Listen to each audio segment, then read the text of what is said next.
All right. Welcome, welcome, welcome. Good afternoon, good evening, or good morning, depending on what time zone and what time you may see this live or pre-recorded. This is the Time to Tell the Truth series. And if you remember anything about back in the day, to tell the truth, there was a show that was called To Tell the Truth. And that's what we're focused on this evening. Hopefully to be able to give you some truths that maybe you know, or maybe you don't know, or maybe you need to be reminded of as it relates to our health. And for those who don't know who I am, Dr. Rosalind Shaw Belt. Everybody calls me Dr. Roz. And I am the CEO of Dream to Life, LLC, Incorporated Productions Ministry. I am a wife, and then I do a lot of other stuff. But today, what's most important is that I am a certified wellness coach. Yes, have some credentials, not a medical doctor, but I do have a certificate of completion as a certified entrepreneur, lifestyle consultant, as well as from our naturopathic doctor, Dr. Eric Prince, a certified wellness coach. So we're proud of that because now we're able to share information, learn information, and share it. But today's topic, and we've been doing this series now for a number of weeks, months, and we're going to continue because we're destroyed for the lack of knowledge. So today our topic is, we've been talking about diabetes for a minute, and now we're getting moved because we did about 3 series on that. We did about 6 series on sugar. We've done high blood pressure. We've done, as I said, diabetes. We've done Alzheimer and dementia. Oh my goodness, so many different topics. So feel free to go back to our YouTube page and just receive anything that you might want to receive from those teachings so that you can hopefully begin to implement some of these things into your everyday life. So now, today, our topic is food is not food anymore. It's just not. And we've just got to make up our mind and really understand that what we've been accustomed to is not what our grandparents had. What we're eating today is very different from what our great-grandparents ate. It's just not the same anymore. It would typically take a chicken like 6 months to grow to full size. Now it takes 28 days. And most of these chickens, they're growing so quick. The unfortunate thing is if you go to these chicken houses, they can't even walk because they haven't developed the muscles enough to be able to walk because their size grew so quickly. Like, the game is different now. Food is not food today. And that's amazing. I mean, and most of us, most time we don't even think about this. We just, we just go to the grocery store, we purchase what we purchase, but we're not thinking about how is it being made, how is it being developed, what's in it, what's not in it, compared to, because there's a reason, guys, there's a reason that so many people, women having fibroids, okay, that's just one particular instance that has just grown enormously in number of the women that experience it. And it's directly related to our food and how our food is being grown and how the chickens are being developed compared to back in the day. So what's the problem? What has happened to our food? We've got to educate ourselves about it. Today's food, it's either processed or it's synthetic or it's just stripped of the nutrients. And it's done that because there's a focus on convenience rather than quality. Too much of it's about convenience. Get it out fast, get it out in a hurry, and make sure it's larger in size so we pay more for it. Like the chickens, we've done a teaching on this, and sometimes you go to the store and that thing is so fat because they've pumped water inside of it, so it weighs more, and now you're paying more for it at the cash register. Our food contains more chemicals than it does nutrients. And so many diseases, just like I said, with fibroids and cancer. Oh my God, you can't have 10 people around you and not find that one of them has experienced cancer themselves or someone in their family. So these diseases are rising. And whether we want to admit it or not, food is the major culprit. what's in the food? So let's kind of dissect this for a minute and make sure that we understand, because some of this is repetitions that I've talked about in other settings. But when we talk about food not being food anymore, we've got preservatives and additives. So here's what I want you to do. I need you to look at the labels. If you see the word BHA, that's a preservative, that's an additive. The purpose of it is to prevent spoilage in the fats and the oils, but it's listed as possibly being carcinogenic, a carcinogen. In other words, causing cancer, right? BHT. See, you're not going to see the butylated hydroxytoluene. You're not going to see that. You're just going to see the BHT. And because we don't know what BHA or BHT is, we just keep it moving. But it's just similar to the BHA. But where is it found? Look at that. Cereals, chips, and chewing gum.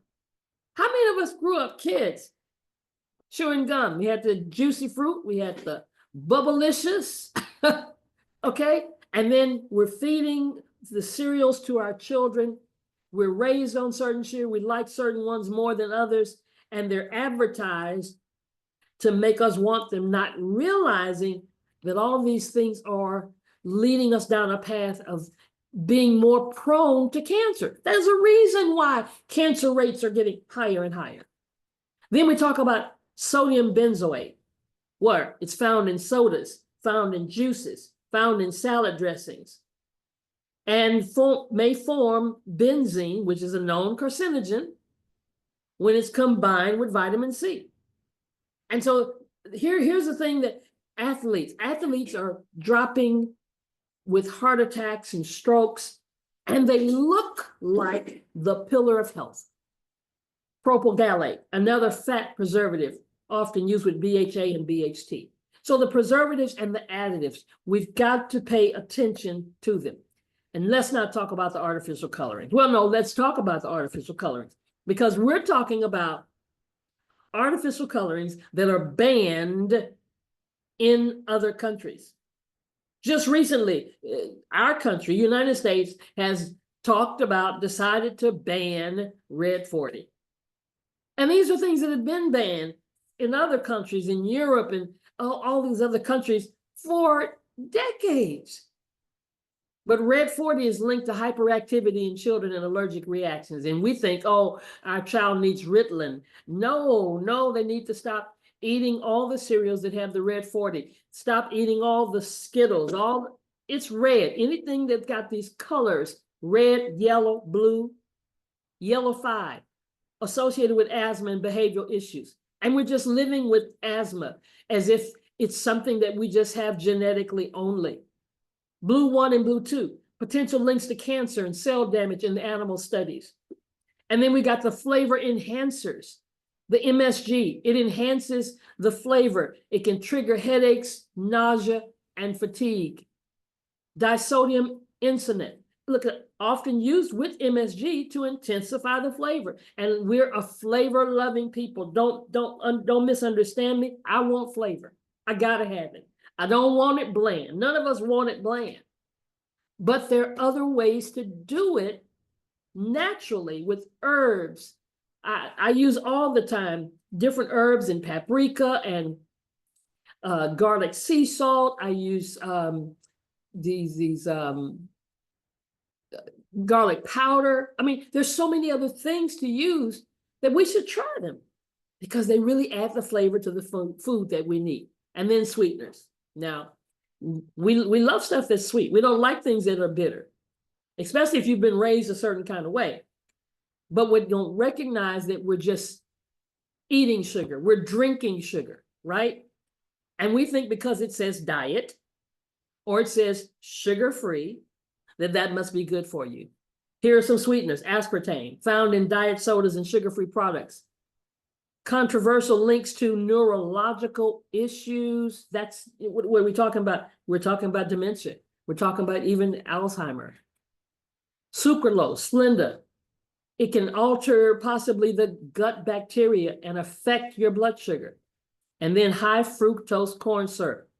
I promise you, if you read the label, You'll see it in so many things that you think are okay, because it's a cheap, addictive sweetener. Addictive, meaning it makes you want more of it. Linked to obesity, fatty liver, and insulin resistance.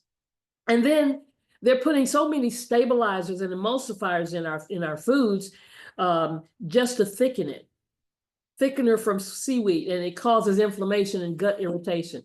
Polysorbate 80, found in, oh my God, don't shoot the messenger, found in ice cream. It's found in the creamy dressings, and it can possibly disrupt the gut lining and microbiome. And then what about the pesticide residues? Yeah, I know you get your salads and all of your lettuces and everything. You're going to the produce section because that's where we need to be spending most of our time. And then we bring it back home and we wash the fruits and we try to get all this stuff off. But there is some residue. Yeah, glyphosate, weed killer, used on the crops like corn, soy, and wheat. But yet, guys, it's linked to cancer, endocrine disruption. Look at this, banned in some places, still used on produce, affects the brain development. I mean, we could go on because food is not food anymore. And these are regular things that are happening. So we've got to pay attention. It doesn't mean you can't eat. It doesn't mean you say, well, what can I eat? No, it's just pay attention. Begin to be more cognitive of what's going on when you go grocery shopping, because you've got stuff that has hormones and antibiotic residues from conventionally raised meat and dairy, especially in the non-organic or the factory farmed sources. And then we've got packaging chemicals, how it's being packaged. You see, the average consumer is not even concerned about that. But because they know that, they know we're not concerned about it, then they put it in a can, put it in a plastic container, and have this BPA, which is often disrupting our hormones. Do you know what that means? That's one of those things is hot flashes. Yet we're just accepting the fact that just because we get to be a certain age, we've got to have them. Absolutely not. Absolutely not. There are things you can do to begin to change your lifestyle, change your diet, and all of a sudden oh, I'm not having hot flashes anymore. Ever since I've started detoxing, I don't have them like I once had them. I mean, I used to have them, and I didn't have the night sweats, but I would have them and be like a trigger, like somebody flicked a brick on the inside of me, and all of a sudden I'm hot, and my husband was looking like, it's not hot in here. PFAS, found in fast food wrappers and microwave popcorn bags. And guys, it's linked to cancer. It's linked to immune issues. So food is not food anymore. I hope you'll get this today. I hope you'll leave being more aware, not being afraid, but more aware.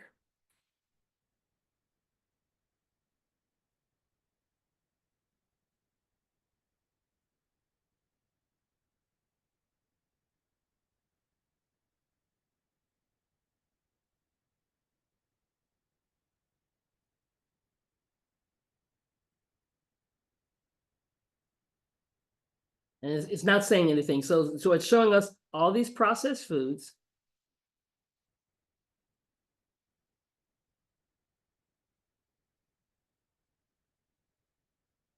Robbing us of the nutrients.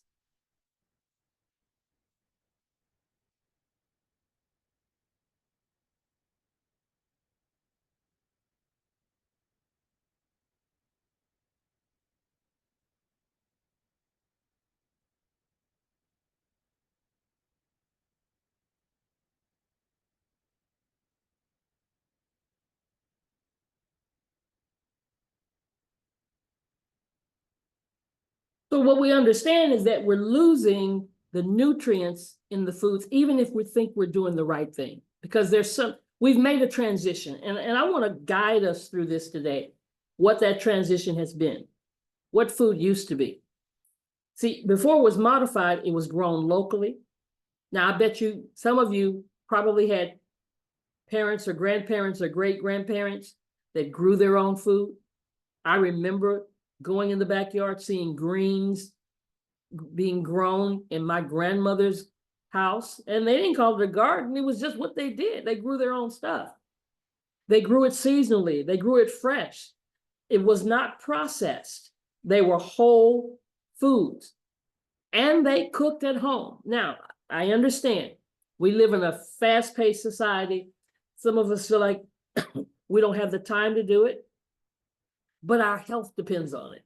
So if we don't cook it at home, we got to have somebody else to cook it maybe, but we need to be able to eat more home-cooked meals, because you didn't see all these barcodes and all these artificial flavors back in the day.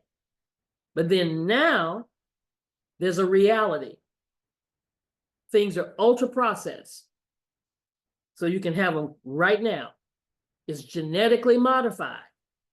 I mean, it's so genetically modified, you can't find a grape with a seed in it, because they're genetically modifying. It's, excuse me, it's hard sometimes to even find a watermelon with seeds in it. And I was one of those persons that realized, okay, oh man, I'm so glad to get this grape without the seeds, because I don't have to worry about spitting. Oh, I'm glad to get these watermelons without the seeds, because it makes it convenient. Never thinking that it's grown with the seed. I mean, that's biblical. Even the Bible tells us about things that are grown with a seed, fruit-bearing seeds, right?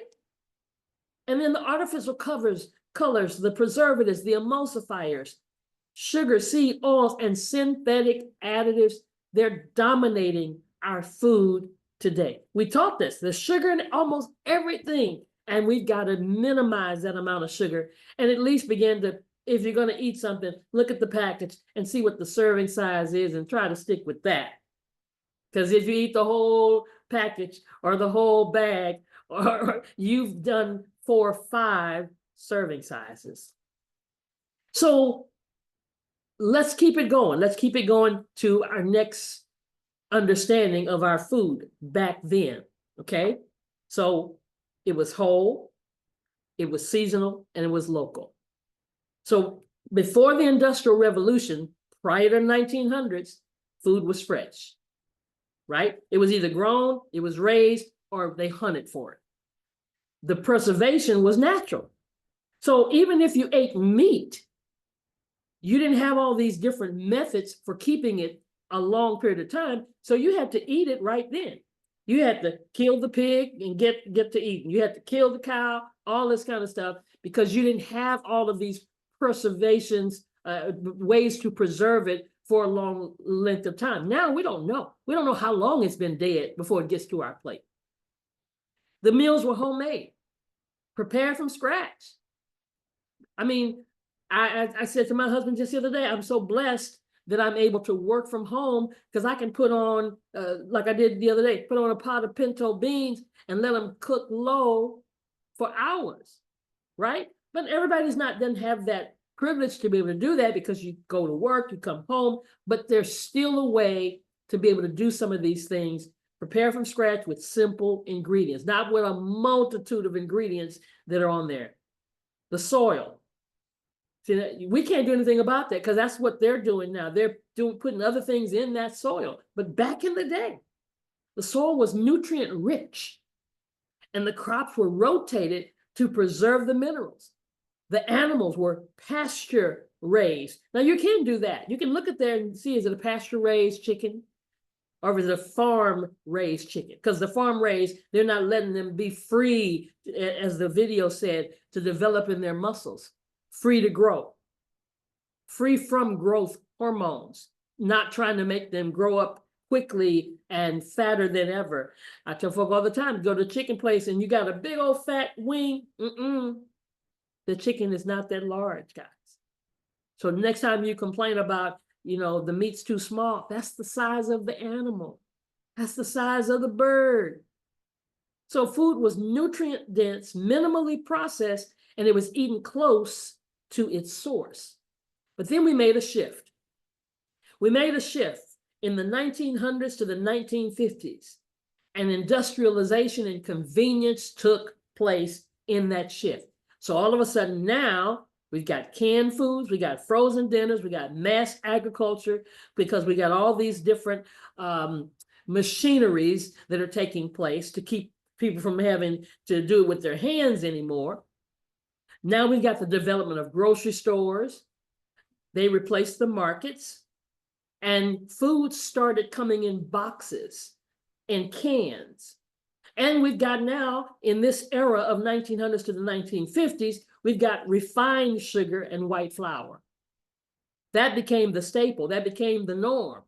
And guess what? It's cheaper. It has a longer shelf life, but it's less nutritious. And if you watch, if we were to compare this time era here with the era of illnesses, the era of cancer rates going up, diabetes rates going up, high blood pressure rates going up, it will be right in alignment with the shift of industrialization and convenience.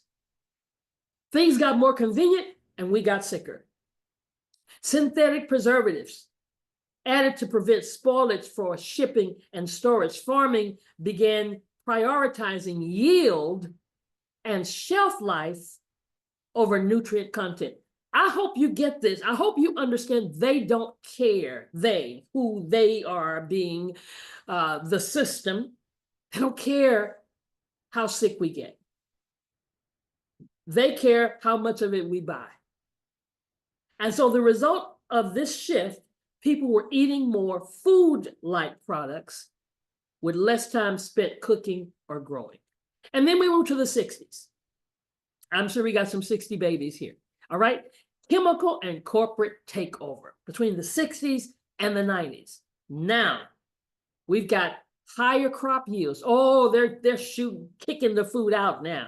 They're kicking out all the stuff in the farms because they're using the pesticides, the herbicides, and the genetically modified foods. And we got fast food chains. Between the 60s and the 90s, fast food chains started exploding. You started seeing a McDonald's everywhere. I mean, if I go down the street, I'm going to see a McDonald's, a Burger King, a Dairy Queen. Okay. And we're talking about the same foods. You know, these are all the burger chains. They're right next door to each other. You're going to see a Kentucky, a Popeyes. You're going to see all of them right there. Fast food chains exploding. The hydrogenated oils and artificial ingredients, they became common. Do you not know that when we use olive oil, and then when you go to places like Paris or Italy, and you try their olive oil, it does not taste the same? Because we're still adding other ingredients to ours, and they're the ones who, they're the creators of it. That's where it comes. That's where it originates from. And then the processed foods. They're being marketed as healthy. And that's the biggest lie. That's the biggest lie that they told us. We've been hoodwinked. We've been bamboozled because we see low fat, we see diet, we see fortified, and that's all we see on the front. Well, we don't go to the back and read anything else that they've added to that food or that drink. I see people have a big old plate of salad, and then they put a whole lot of big old fat dressing on top of it, and then get a diet soda, and not realizing it's made with some other artificial sweeteners that are causing us to never get healthy. And big food companies begin to dominate those supply chains, influencing health guidelines and advertising. And we've done the teaching about the advertising. I'm telling you, they pay for the certain advertising to be there on the screen in the middle of your best television show, in the middle of your movie, so that you will think it's okay. And then people consume more calories, but fewer nutrients. And what is that causing? Chronic disease.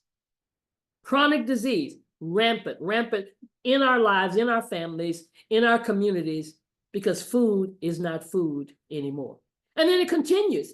It doesn't slow down, because now there's a demand for it. So now there's a demand for it to happen faster and faster and faster. So there's a demand for ultra processed and engineered for us to become addicted.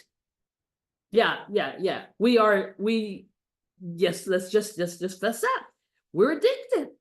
We're addicted to certain things. We talked about this on last time, how we can break the addiction, or how we can break the cravings that get us up in the middle of the night, going to the refrigerator. We get hungry. And I hope we shared some really good tips, and hope some of you may have already started doing.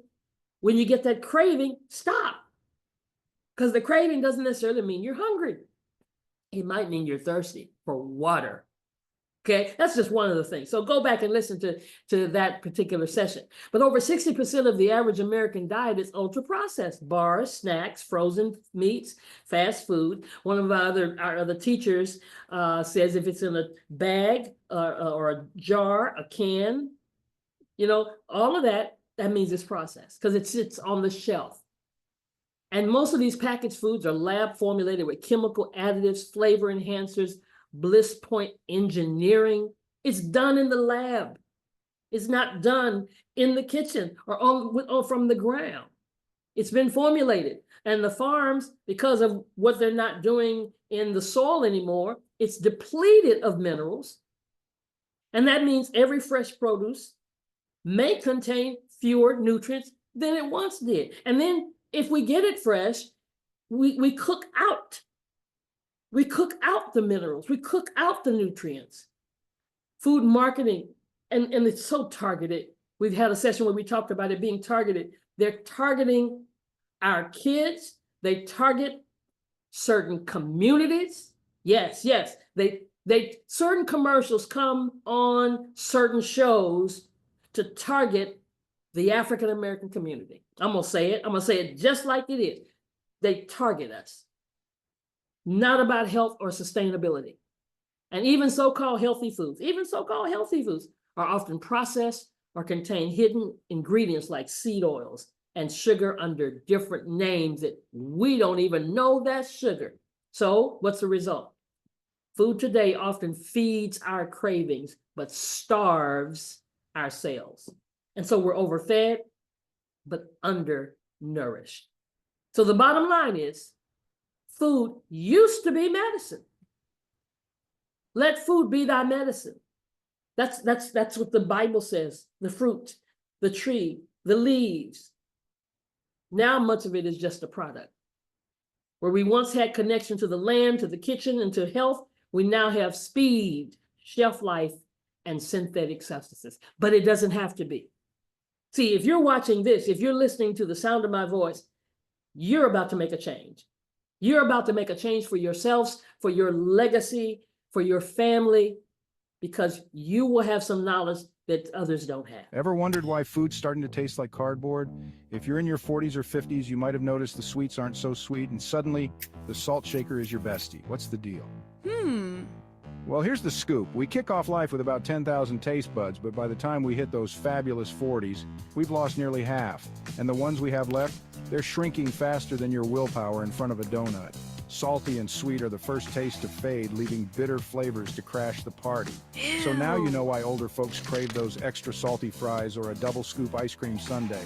This lack of taste can make eating feel like a chore, and that's why some seniors lose their appetite. So, is bland food a perk of aging you're excited about? Nope. Tell us in the comments how your sense of taste is holding up. It's the food that they think is the same is not the same anymore.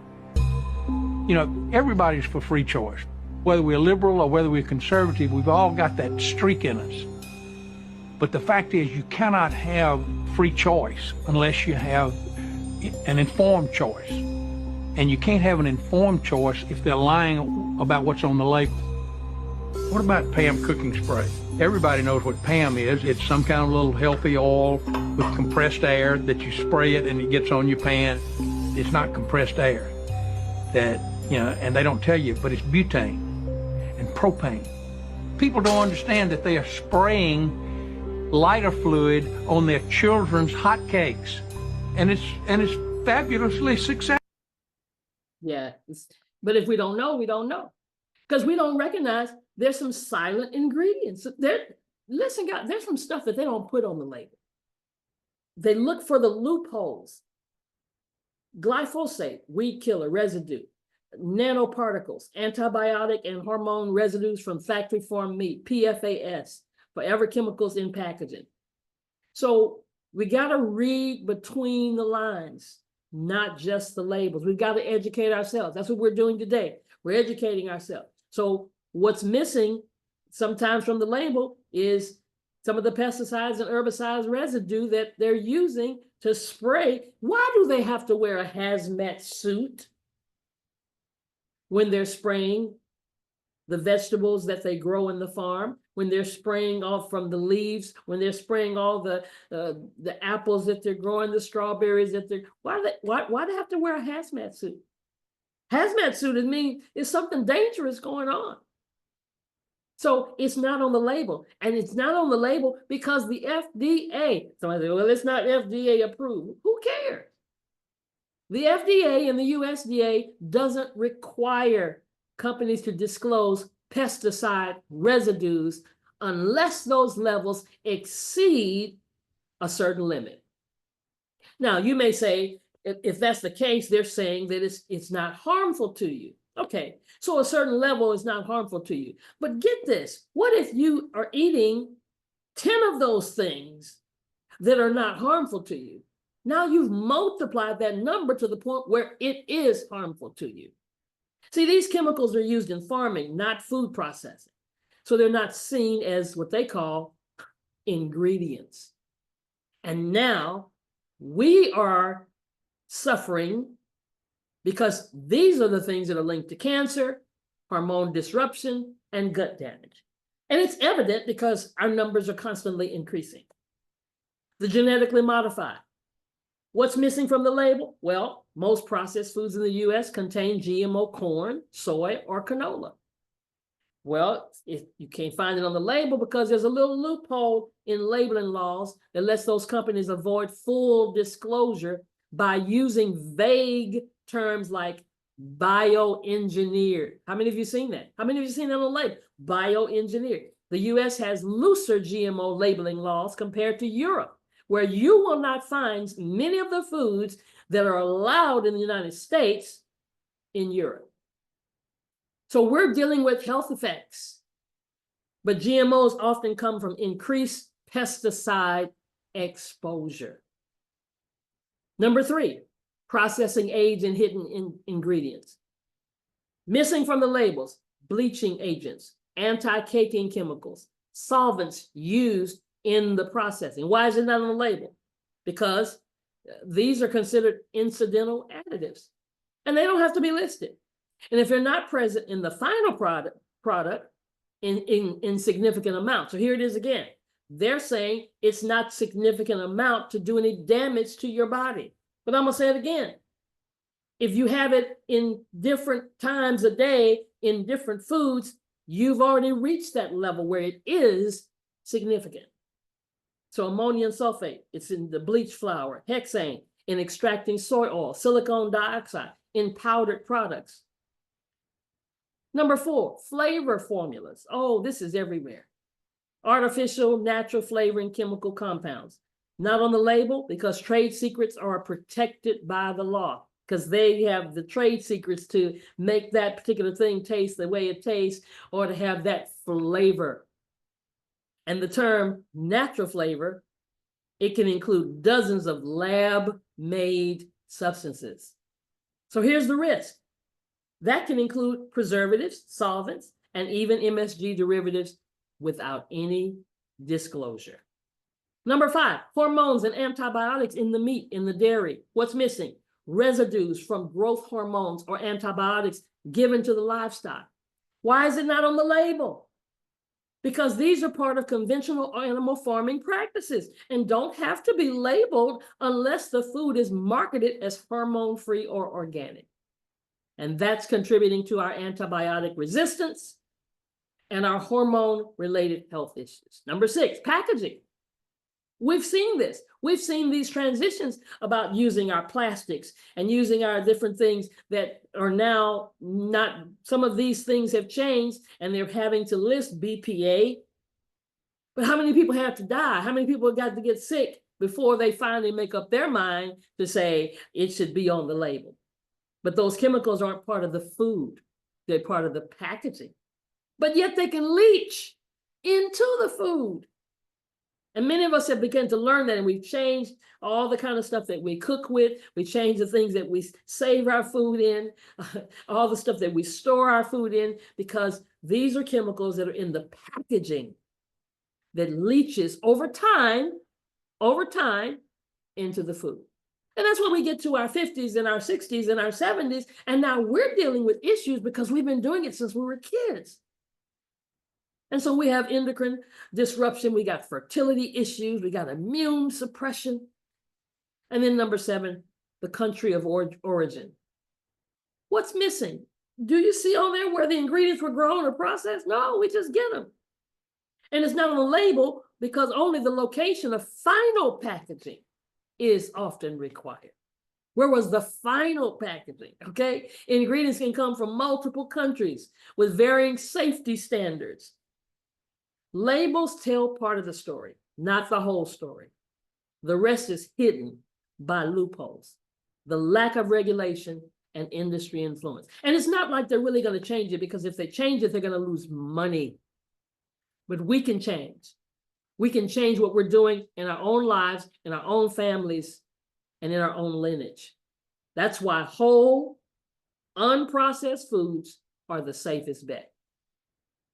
They don't need labels, to be honest. An apple doesn't need a label. A banana doesn't need a label. A pear doesn't need a label. Lettuce doesn't need a label, right?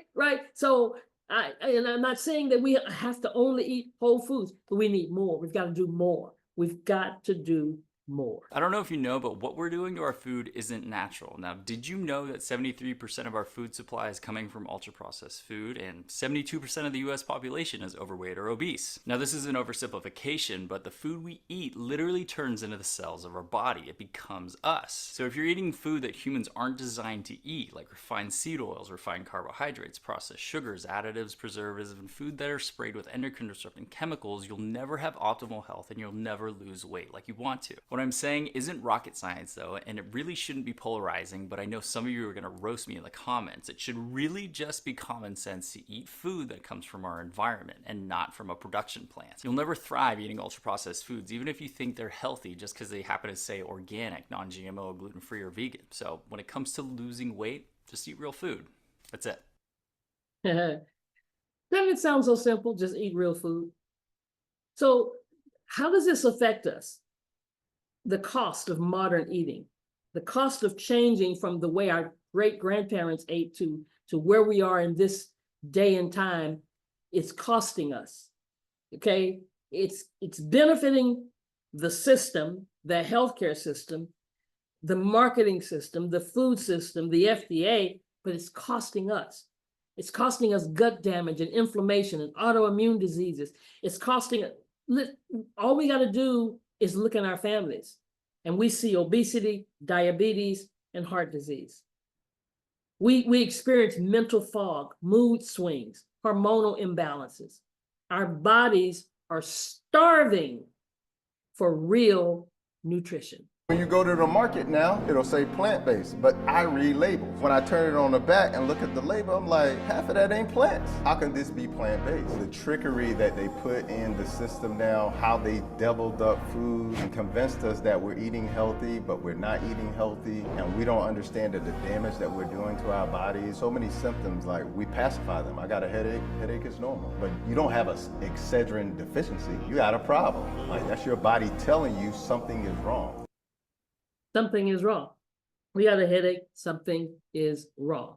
You know, when we get certain things going on in our body, there's a sign to figure out what the source is, not to use something just to cut off the light. I use the example all the time. If your engine light comes on, something's wrong.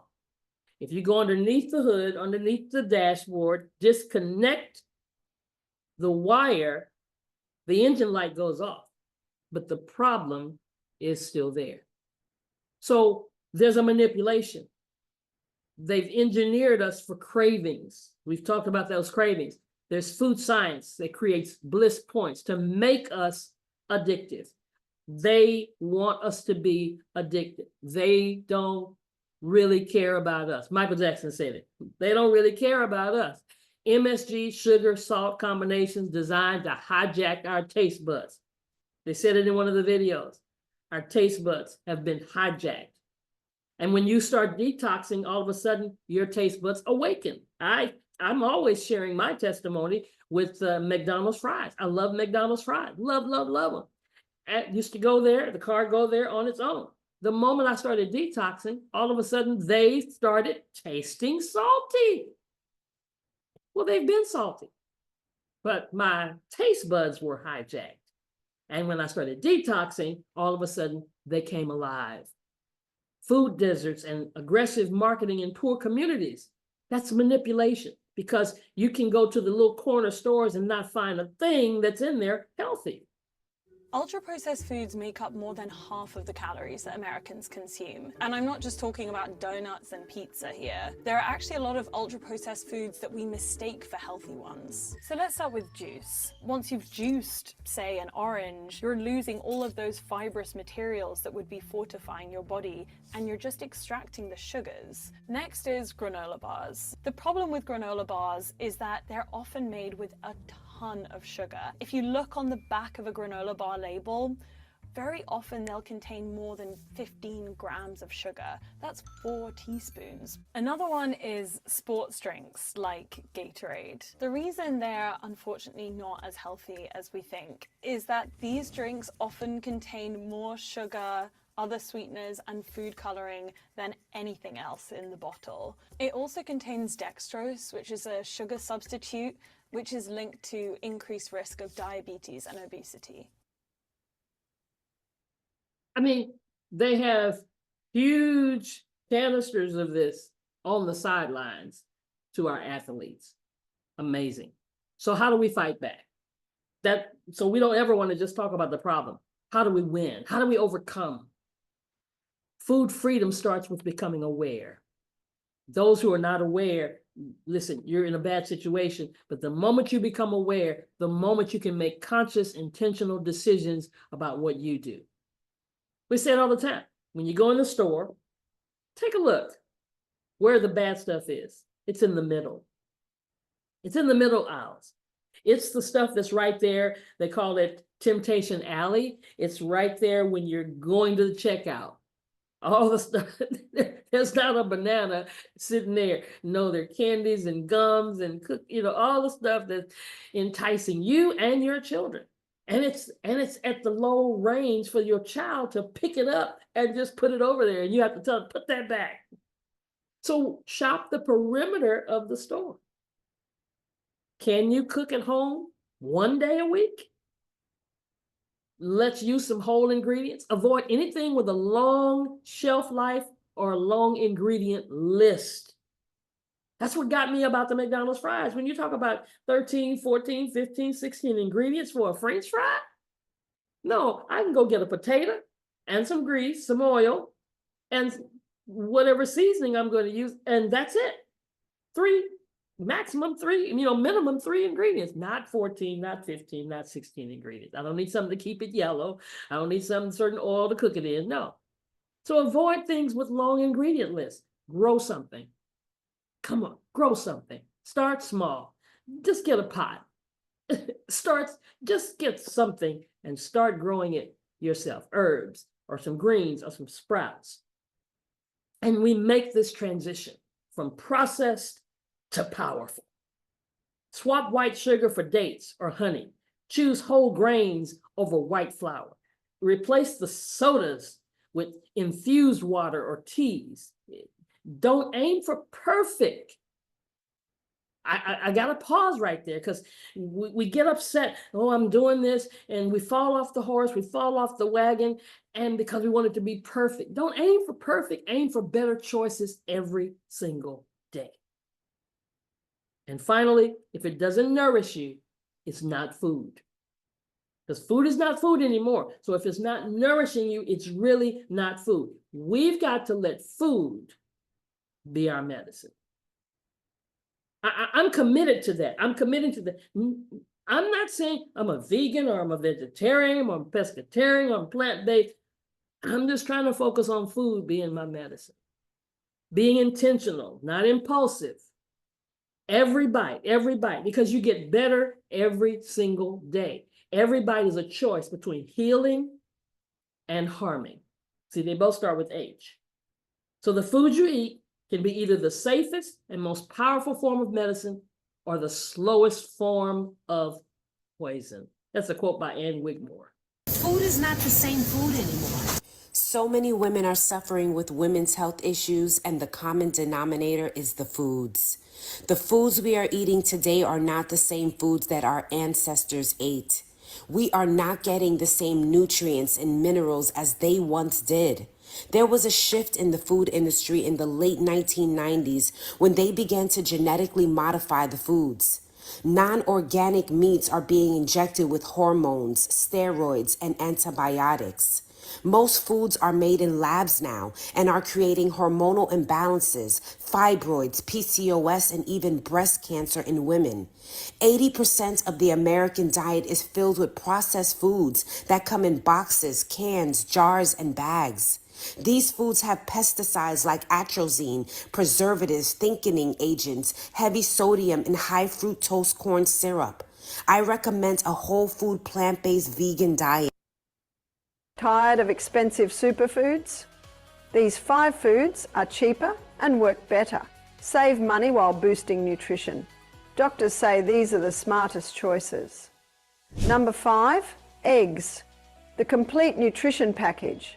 1 egg contains 13 essential nutrients. Number 4, sardines. The affordable superfood, cheaper than salmon with more benefits. Number 3, lentils. The protein and fibre champion. Costs pennies per serving but packed with power. Number 2, frozen berries. The year-round nutrition hack. All the benefits at half the price. Number 1, cabbage. The budget nutrition king nobody talks about.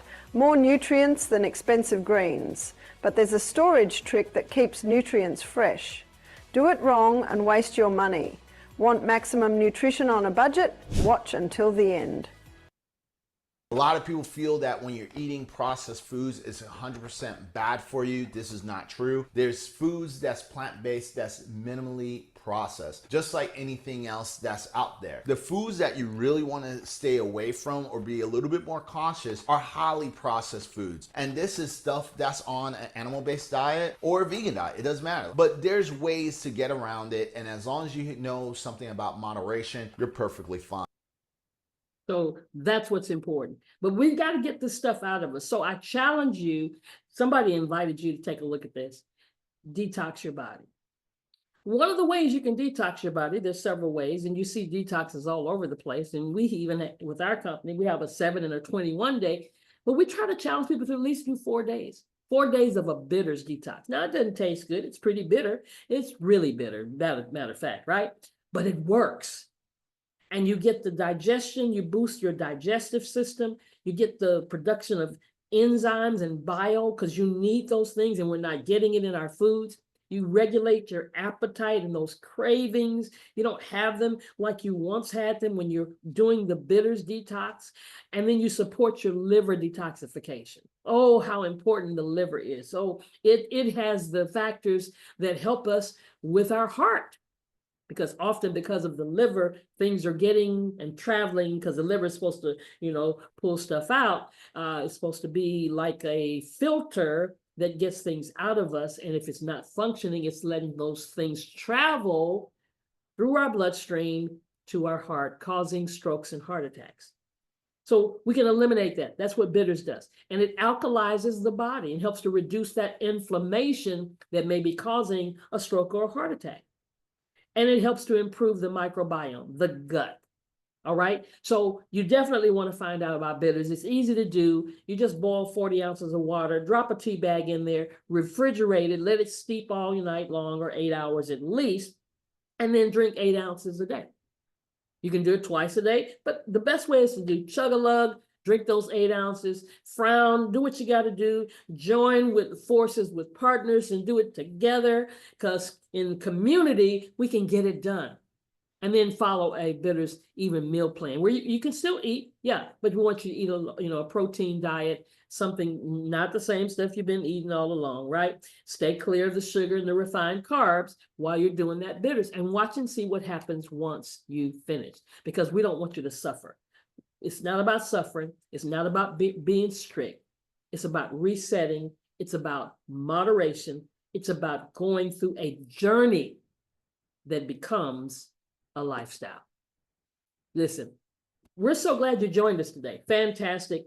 We hope, again, go back and subscribe to our YouTube page and go back and listen to some of the ones maybe you've missed. Or share with your loved ones. Share with those people that have a high blood pressure and diabetes and any kind of autoimmune diseases. Share with those people that are having cravings. Share with those people that don't even know where they're getting the sugar. Just keep sharing.